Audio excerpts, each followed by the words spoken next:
everyone, this is Zainul Arfin from tutoria.pk and I am going to be your biology instructor for the rest of this session. और इस session में हम solve करेंगे आपकी book की exercise के MCQs. So let's move on to the first MCQ. The first MCQ is, what is true about enzyme? तो अब इसमें उन्होंने आपसे पूछा हुआ है कि इस नीचे दी गई स्टेटमेंट्स में से कौन सी एक स्टेटमेंट जो है that is true about enzyme कि वो ठीक है if we related to the enzymes. And the options are, they make biochemical reactions to proceed spontaneously. B, they lower the activation energy of a reaction. C, they are not very specific in their choice of substrate. D, they are needed in large quantities. And the right option is B, they lower the activation energy of a reaction. अब इन सारी statements में से activation energy को lower करना is the prime function of an enzyme. बाकी सारी चीज़ें जो हैं वो उनमें कोई ना कोई flaw है. या तो स्पेसिफिसिटी की बात है कि दे आर वेरी स्पेसिफिक, तो यहाँ पे लिखा हुआ है कि they are not very specific. दूसरी बात है कि they are needed in large quantities, तो ऐसा भी नहीं है. एंजाइम बहुत स्मॉल क्वांटिटीज़ में चाहिए होते हैं. या फिर ये लिखा हुआ है कि they make biochemical reactions to proceed spontaneously, तो ऐसा भी नहीं होता, दे मेक इट फास्टर. इसलिए B, they lower the activation energy of a reaction is the correct option. The next MCQ is, what category of molecules do enzymes belong? अब इस MCQ में उन्होंने आपको ऑप्शंस दी हुई हैं नीचे डिफरेंट काइंड्स ऑफ मॉलिक्यूल्स की, इनमें से कौन सा मॉलिक्यूल जो है उस तरह के एंजाइम्स होते हैं. And the options are A, carbohydrates, B, lipids, C, nucleic acids, D, proteins. And the correct option is proteins. अब हम ये पूरे चैप्टर में बढ़ते आए हैं कि enzymes are proteins, enzymes are protein in nature.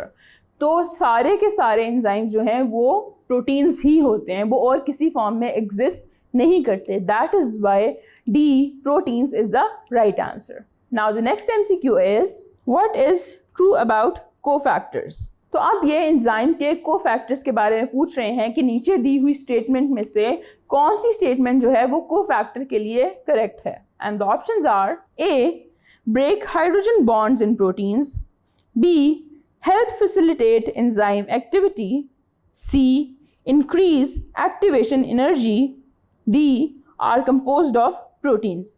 And the right option is B, help facilitate enzyme activity. तो ये इसलिए राइट आंसर है कि बाकी सारी चीज़ें जो हैं वो कोफैक्टर का काम नहीं है.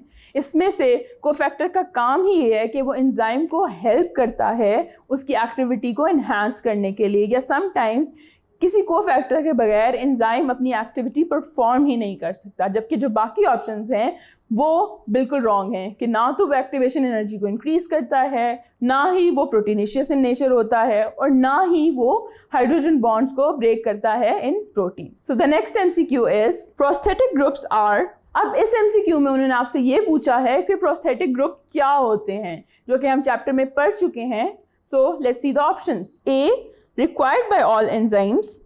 B, loosely attached with enzymes.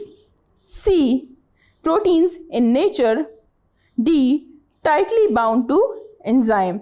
And the correct option is D, tightly bound to enzyme. Now D is the right option इसलिए कि प्रोस्थेटिक ग्रुप्स वो वाले कोफैक्टर्स होते हैं जो एंजाइम के साथ टाइटली बाउंड हों. अगर कोफैक्टर्स एंजाइम के साथ लूजली बाउंड हो तो हम उन्हें कोएंजाइम कह देते हैं. तो इसीलिए बाकी सारी ऑप्शंस गलत हैं and D is the right option. Now the next MCQ is, when we add more substrate to an already occurring enzymatic reaction and there is no increase in the rate of reaction, what would you predict? तो अब वो basically आपको एक scenario दे रहे हैं कि हम substrate add करते जाएं एक ऐसे रिएक्शन में जो ऑलरेडी हो रहा है और उसमें कोई भी इंक्रीज ना आ रहा हो इन द रेट ऑफ रिएक्शन, क्योंकि होना तो ऐसे चाहिए कि सबस्ट्रेट की कंसंट्रेशन जब बढ़ती है तो रेट ऑफ रिएक्शन बढ़ता है, लेकिन इस सिनारियो में नहीं बढ़ रहा. तो उसकी क्या रीज़न है? उन्होंने 4 ऑप्शंस दी हुई हैं और उसमें से करेक्ट आपको बतानी है. And the options are, A, all active sites have been occupied by substrate molecules. B, the enzyme molecules have denatured. C, more substrate acted as inhibitor. D. More substrate has disturbed the pH of the medium. And the correct option is A.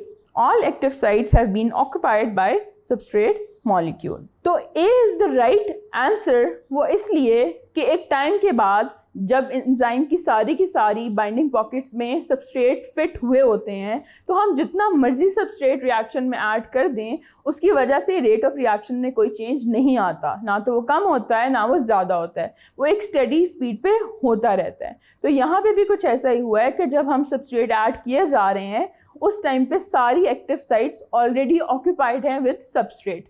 That is why A is the right option.